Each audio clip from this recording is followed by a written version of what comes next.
Hi, I'm Caitlynn McDaniel with Gaiety, and today we are speaking with someone who is known for putting out fires, but right now is in a bit of an icy battle. Ronen Rubinstein, who plays gay firefighter TK Strand on 911 Lone Star, is here to talk about the fate of TK in the current season of the show, his on-screen relationship with Carlos, and if you didn't know, he's also releasing new music. Hi, Ronen. How's it going? Hi, How are you? I'm good. Can you hear me and see me okay? Yes, I can. Can you the same for me? Yes, and I love your earrings. Thank you. I Very love cool. your hat. Thank you. We both came to bring the fashion Yeah, on this day. So, how are you doing today? What's going on? I'm so good. It's been a crazy week. With the show doing really well, and I'm just so happy with the reception for the show, and now I'm launching my first uh sort of endeavor into music in less than 48 hours. So it's a big week. I'm yeah, it's definitely overwhelming in the best possible way. Yeah, I knew the music was coming, but putting that 48-hour timestamp on it, I mean, makes it feel just so much Yeah, more real. I So, know. Crazy. we definitely have a lot to talk about, but I did want to just ask, how were your holidays? I didn't know if this is still in the bubble of being able to ask that question. Yeah, it's actually a great question because I finally moved into my new home, which was under renovation for nearly 11 months, and it was happening obviously during COVID, and um, I was bouncing around, I believe, 6 different Airbnbs and living very much like a nomad. So it was a huge relief to finally get into my home and actually have a sense of home. So for Thanksgiving, I had my first sort of housewarming slash Thanksgiving dinner with my closest people. And then on New Year's, had a very responsible rapid test New Year's party. So that was really cool too. Yeah, parties are definitely look a little different, but it's still great that we can, Yeah, they're gather in. like under 10 people and the rapid test. So, but it was nice to be with people.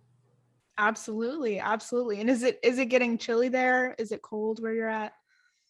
So, I mean, I'm in Southern California, so it's like I don't think I'm ever allowed to complain about the weather. But I got to be honest, like earlier this month, I had to pull a jacket out, and people back in New York are probably gonna be shaking their heads right now. That's okay. I'm from Arizona. I'm in Arizona now, so I'm Oh yeah, on we the know. exact same.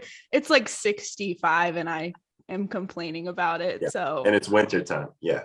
right, it's middle of winter, but I did want to just segue into, a character that's very cold right now in your 911 Lone Star. Good one. Um, I worked really hard on Thanks. it. So, TK Strand, he's in the middle of this winter storm. I wanted to ask you about this big snow scene that you have. What challenges are faced when you're shooting weather elements like that? The weather elements are pretty brutal because we're faking a snowstorm, so a lot of it is with, and luckily we use a lot of natural elements, so it looks really cool and real, but it sucks to actually be on set. So a lot of it is like fake snow being blown into our faces, and we had huge propellers on set, like kicking up dirt and like dust, and our eyes were just like on fire. And there's a lot of like fake sort of smoke that is supposed to make it look like like a snowy wind gust. It's safe to inhale, but after like 3 weeks of that, it sucks.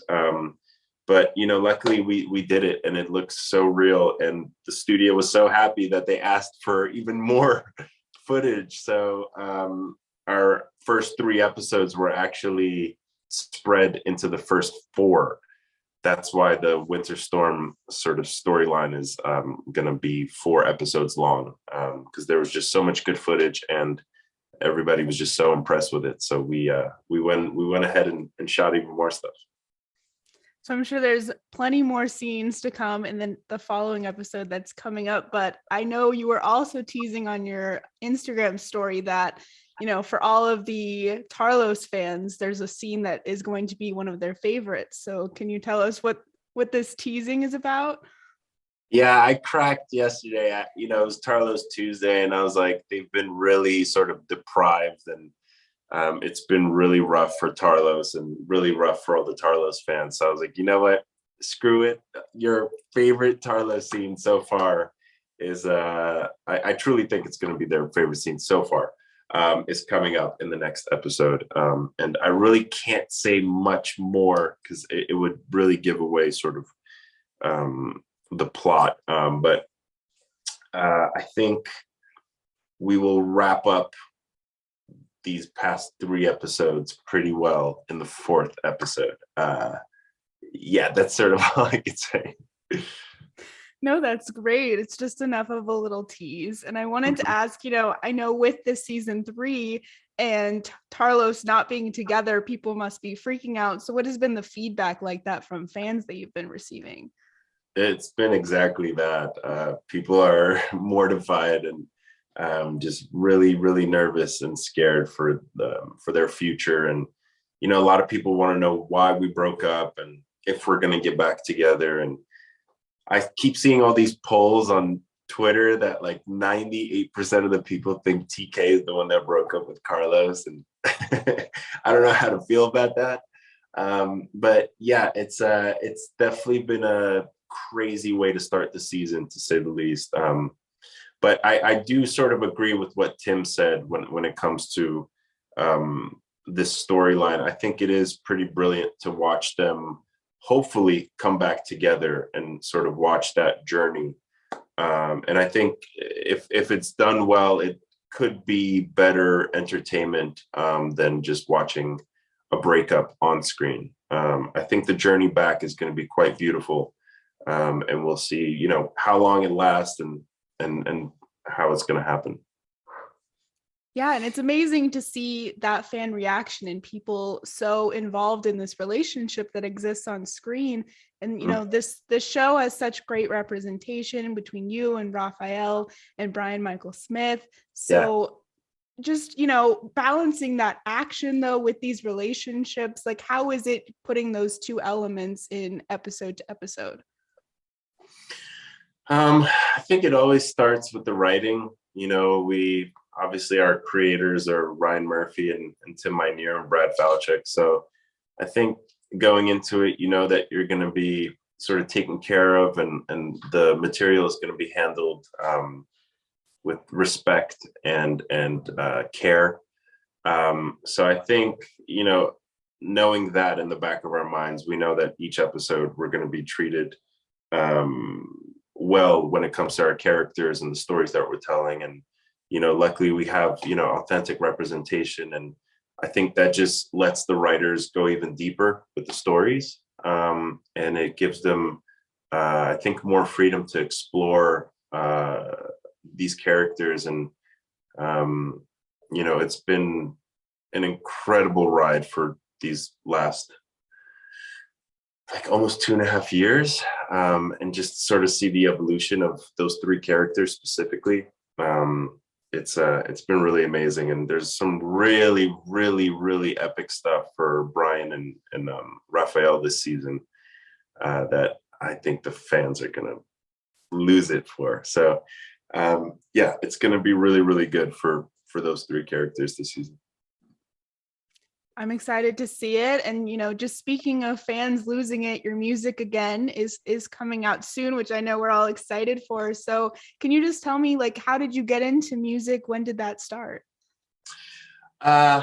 Music sort of was always my first love. I was listening to, American music before I even knew how to speak the language. When I moved to America, I was hearing all this music and sort of the pop culture of American music, and just hearing how, unbelievable it was. And I didn't understand it, but I felt it, so I think music for me was always there.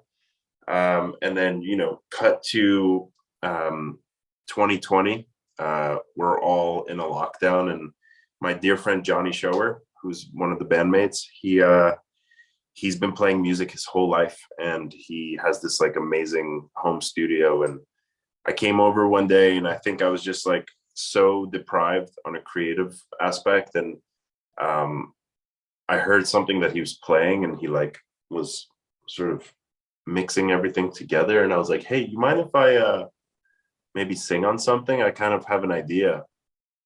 And literally from that moment on, like, we started recording, and knock on wood, it sounded pretty good, and we really enjoyed it. And ever since then, when we got into the actual studio with our dear friend who's producing it, his name's Mike Riley, we got into the studio and things started flowing and sounding pretty damn good. And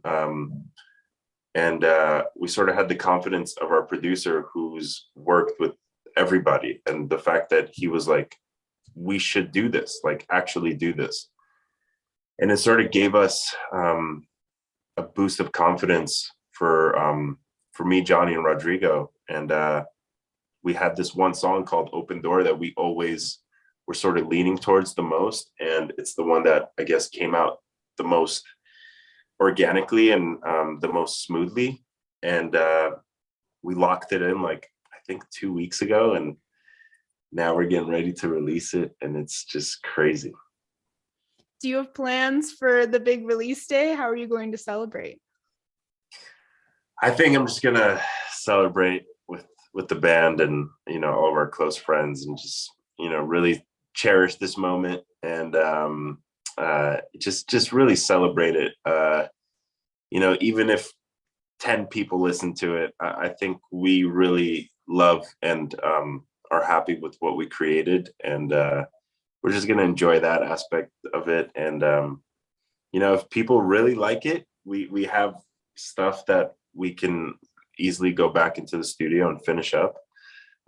So we'll see. But my goal is to make music for a long time, and I think the ultimate goal for the three of us is to play live in front of people, because I think going to concerts for me is probably my favorite sort of form of entertainment. And I know what it feels like to be in the crowd. I can't even imagine what it's like to be on stage with, like, you know, 20 to 50,000 people singing your song. It must be like the greatest feeling in the world. So that's, you know, that's hopefully the dream. Well, it seems like you definitely have a lot on your plate for 2022, but Yeah. is there anything else that you wanted to talk about or tease about future plans? No, it's been a lot, and it's not even February yet. So I'm just trying to, you know, stay cool and collected and just enjoy it, and really just enjoy the process. And you know, just Mondays at 8 o'clock, 911 Lone Star. But yeah, you know, it's just, I'm just gonna try to enjoy the year, and hopefully the world could see some sort of normalcy this year. It seems like it might actually happen, but we'll see. You know, we've heard that before. So I'm just gonna, you know, stay focused, stay working, and enjoy my people around me, and hopefully continue to make people on the, you know, in the social media world happy. And yeah, that's sort of all I could do. I think that's a great message, and good luck with all your projects. And thank you so much for coming and chatting with me. Thank you very much. Thank you. Like this video? Follow us for more.